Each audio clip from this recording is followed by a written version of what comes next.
Open the blender lid and put the sliced banana into the blender.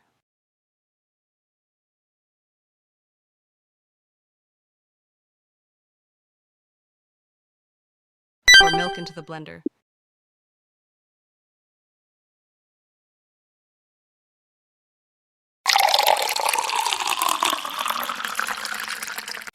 Close the blender lid, secure the body, and press the switch button to start the blender.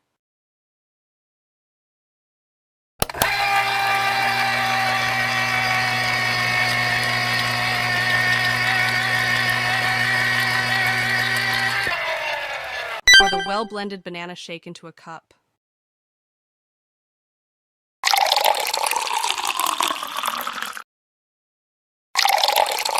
Your banana shake is ready.